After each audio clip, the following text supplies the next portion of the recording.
mwesiibye mutya mwasinze mutya muliyo mutya bannaye Rachel, I'm coming for you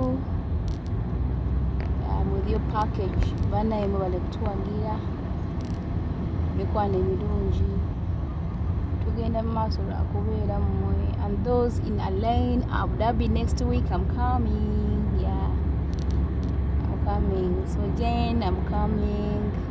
Rita, I'm coming. Jamima, I'm coming next week. Rachel, your order is right here. Your package is here. Coming for you.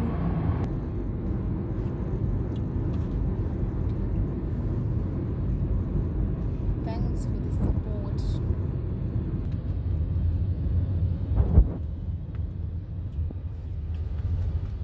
So we do the river line, Sharjah, Dubai, Abu Dhabi, Al Khaimah. I don't know Amlukway. Bro, this name is Amlukway. What is the name? Almakway. Yes. We also come there. Rak.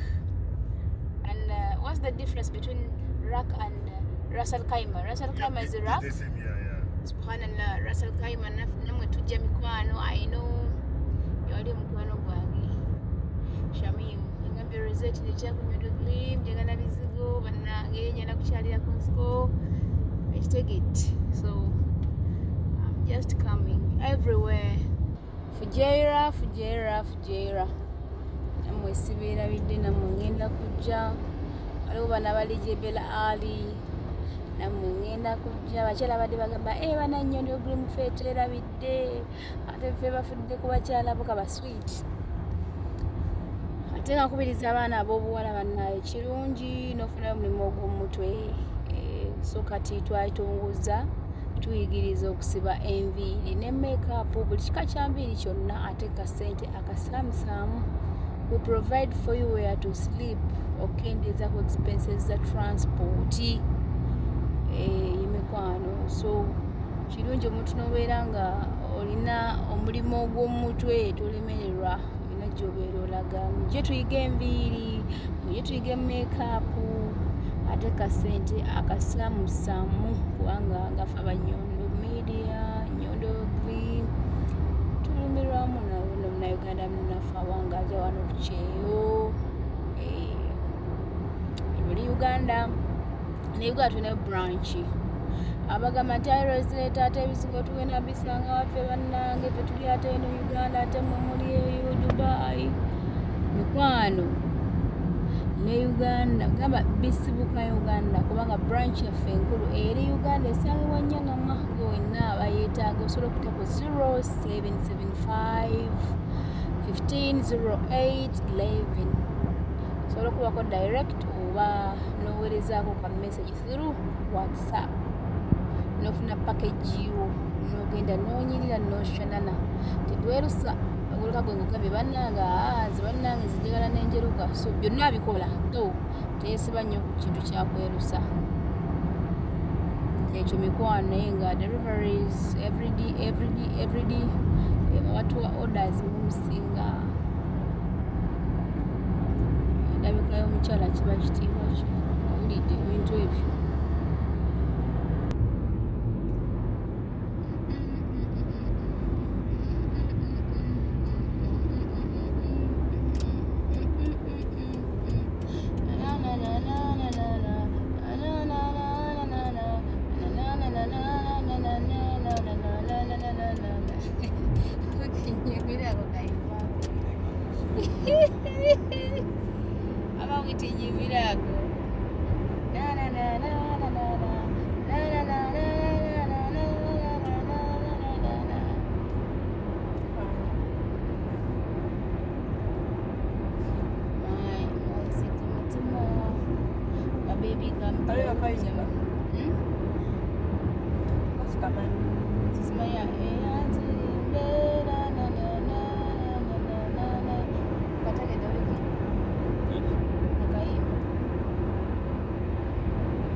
twala akakisa okwebazaako okutumerako bakasitoma bange wano wammanga bane Grace Abu Dhabi mutumiddeko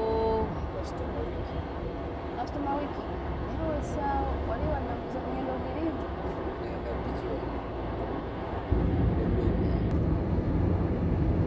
kiga bwendikwata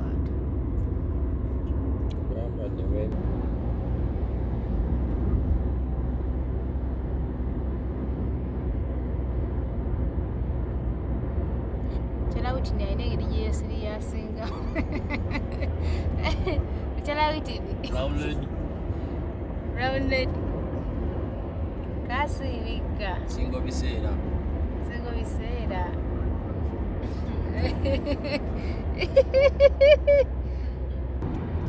Brown lady singo biseera nira boss lady aliyagalira ne mama Nana ndekati ndyasinga okwagala ndimanyi erimanyikidde ennyo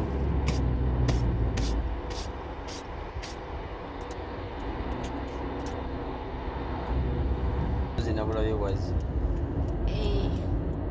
wazekwala kyo yasinde sijja kulimba simanyi wagidde wamu ne businde sijja kulimba simanyi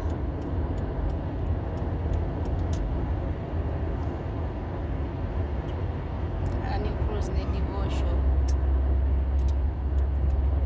gye yesige gundi Nyondo Girimu naye nakyatugamba ambadde kyatumirako bannaye bakasitoma baffe ba Nyondo Girimu Susan Abu Dhabi Grace Sharja bannange abamu oluusi mbeerabira amanya naye nga mwenna joa I'm coming for you right now bye na mwenna besoogeddeeko bamikwano mbaagala nnyo bamikwano muli bakabi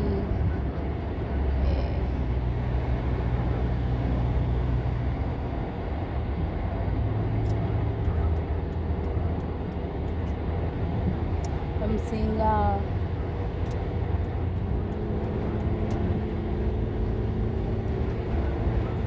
ekimu tayangeddemu ekirungo